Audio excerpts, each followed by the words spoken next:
নমস্কার বন্ধুরা, ঘটি বাটির রসুই ঘরে আপনাদের সবাইকে স্বাগত। আজকে আমি বানাবো ডালিয়ার পায়েস। এই যে ডালিয়া, এই ডালিয়াটাকে পায়েস করব। দেখুন আমি কীভাবে করছি। এই ফ্রাইং প্যানের ভিতরে সামান্য একটু ঘি দিয়ে দিচ্ছি। ঘি দিয়ে একটু ডালিয়াটাকে একটু রোস্ট করে নেব। এবার এতে ডালিয়াটা দিয়ে দেবো, দিয়ে আমি একটু রোস্ট করে নিচ্ছি। কীভাবে করছি দেখুন। এই যে ডালিয়াটাকে ঘিয়ের ওপর বসিয়ে দিয়ে এই যে রোস্ট করে নিচ্ছি একটু। এখানে আমার 75 গ্রাম ডালিয়া আছে। এই দেখুন বন্ধুরা, আমি এবার ডালিয়াটা আমার রোস্ট করা হয়ে গেছে। এবার আমি দুধটাকে বসিয়ে দিয়েছি। এখানে 1.5 লিটার দুধ আছে আর 75 গ্রাম ডালিয়া।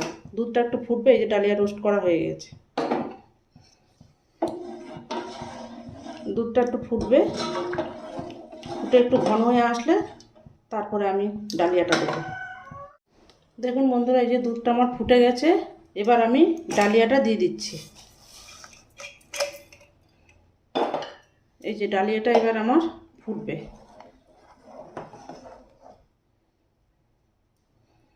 ডালিয়াটা ফুটতে থাকবে, বেশ খানিকক্ষণ ফুটবে।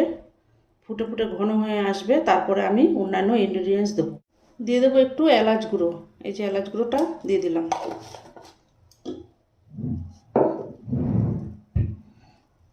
এবার একটু ভালো করে নাড়িয়ে দেবো। দেখুন এবারে যে ঘন হয়ে আসছে আর ডালিয়াটা ফুটবে, ফুটে সেদ্ধ হবে। এবার দিয়ে দেবো 50 গ্রাম মতো খোয়া ক্ষীর। খোয়া ক্ষীরটাকে আমি এর ভেতরে দিয়ে দিলাম। গুঁড়ো দুধ দিলেও হয়, আমি এখানে খোয়া ক্ষীর দিয়ে দিলাম। এর টেস্টটা ভালো আসবে।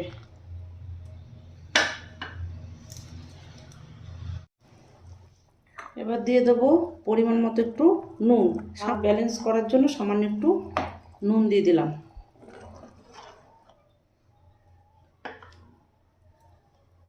এবার দিয়ে দেবো চিনি। 1 টেবিল চামচ, 2 চামচ, 3 চামচ।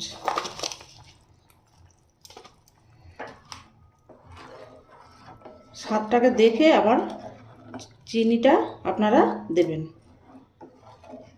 আমি এখানে গুঁড়ো চিনি দিয়েছি। গুঁড়ো চিনিটা আমার কাছে ছিল অনেকটা, গুঁড়ো চিনি ব্যবহার করেছি। দেখুন বন্ধুরা, এই যে ডালিয়াটা সেদ্ধ হয়ে এসেছে আর এবং ঘন হয়ে এসেছে। এবার আমি কয়েকটা কাজু আর কিশমিশ দিয়ে দেবো। আর একটু ফুটে নিলে তারপর আমি নামিয়ে সার্ভ করে দেবো। ঠান্ডা করে নিয়ে সার্ভ করব। এই যে আমার ডালিয়ার পায়েস রেডি হয়ে গেছে। এবার আমি এটাকে সার্ভ করে দেবো। দেখুন বন্ধুরা, এই যে আমার ডালিয়ার পায়েস রেডি হয়ে গেছে, সার্ভ করে দিয়েছি। এইভাবে করে আপনারা খেয়ে আমাকে কমেন্ট করে জানাবেন। আপনারা কমেন্ট করে না জানালে আমার উৎসাহটা কোথা থেকে আসবে। বিভিন্ন রকম রান্না বান্না আমি দেখাবার চেষ্টা করব আপনাদেরকে। এরকম নিত্য নতুন ভিডিও পেতে আমার চ্যানেলটির সঙ্গে থাকবেন, সাবস্ক্রাইব করবেন, লাইক করবেন, প্রচুর প্রচুর শেয়ার করবেন। নেক্সট ভিডিও আসার অপেক্ষায় থাকবেন। ততক্ষণ আপনারা সবাই সুস্থ থাকুন, ভালো থাকুন, সাবধানে থাকুন। ধন্যবাদ। দেখুন আমার ডালিয়ার পায়েস রেডি।